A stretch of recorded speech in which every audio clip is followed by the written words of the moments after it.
Vote चोरी के मुद्दे को लेकर के भारतीय राष्ट्रीय कांग्रेस ने अपने तमाम नेताओं को एकत्र किया रामलीला मैदान पर और वहां पर खड़े होकर पानी पी पी कर बस यही कहते रहे, अलापते रहे कि चुनाव आयोग बिका हुआ है और ये लोग वोट चोरी करके चुनाव जीतते हैं। एसआईआर जैसी चीज़ें लोकतंत्र के लिए बहुत खतरनाक है। वहाँ पर इनके लोग एकत्र होते हैं और ये नैरेटिव गढ़ने का बार बार काम करते हैं। वहाँ पर एक अलग तरीके का मामला उठाने का प्रयास करते हैं कि जब हमने सदन में वोट चोरी का मामला उठाया तब अमित शाह जी के हाथ कांपते हुए नजर आए। जय हिंद साथियों, नमस्कार। मैं हूं आपका दोस्त ललित व्यास।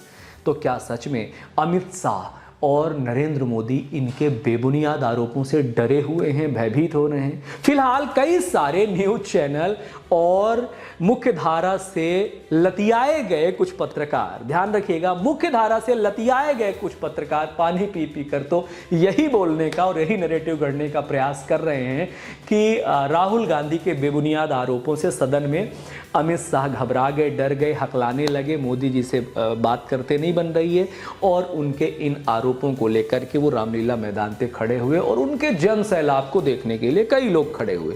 अब वहीं पर जब ये लोग आंदोलन कर रहे थे तो आम आदमी पार्टी के नेताओं का वहाँ पर बयान आता है और वो कहते हैं कि यही बात तो वो चुनाव से जस्ट पहले कह रहे थे।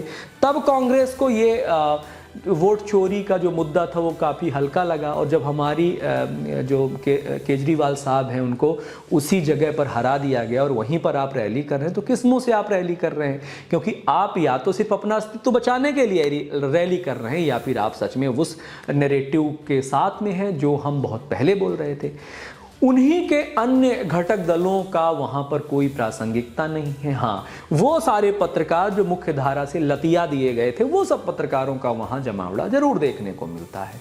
इधर ये वोट चोरी का बेबुनियाद मुद्दा उठा रहे थे, एसआईआर का बेबुनियाद मुद्दा उठा रहे थे और उधर भारतीय जनता पार्टी ने एक नहले पे दहला फेंका। अपने राष्ट्रीय कार्यकारी अध्यक्ष का जो चुनाव था उसके पद की घोषणा कर दी और उसके पद की घोषणा करते ही सारा मुख्य धारा की मीडिया है उधर मूव कर जाती है और इनका पूरा का पूरा नैरेटिव धरा का धरा रह जाता है। इस पर किसी भी प्रकार की प्रतिक्रिया नहीं आती। हाँ, सदन में एक सिगूफा जरूर छोड़ देते हैं अमित शाह जी कि भाई वोट चोरी की अगर आपको बात करनी ही है तो वोट चोरी तो 1947 से पहले चालू हो गई, जब अंतरिम सरकार बनी थी भारत में और पंडित जवाहरलाल नेहरू को सरदार पटेल से कम वोट मिलने के बावजूद भी हाईजैक कर लिया था। और उसमें भले महात्मा गांधी जी की मंशा कुछ और रही हो, लेकिन एक सिगूफा वो छोड़ देते हैं। दूसरा सिगूफा छोड़ देते हैं कि 1971 में रायबरेली से जब वो चुनाव लड़े थे तो हाई कोर्ट ने, इंदिरा जी जब चुनाव लड़ी थी, हाई कोर्ट ने उनके चुनाव को रद्द कर दिया था, ये कहते हुए कि आपने सरकारी संसाधनों का नाजायज इस्तेमाल किया है। और इंदिरा जी ने उसी समय इमरजेंसी लगा करके उनके नियम को पलट दिया और एक संविधान संशोधन लेकर के आई कि प्रधानमंत्री के ऊपर किसी भी प्रकार का आरोप नहीं लगाया जा सकता, किसी भी प्रकार का मुकदमा नहीं चलाया जा सकता है।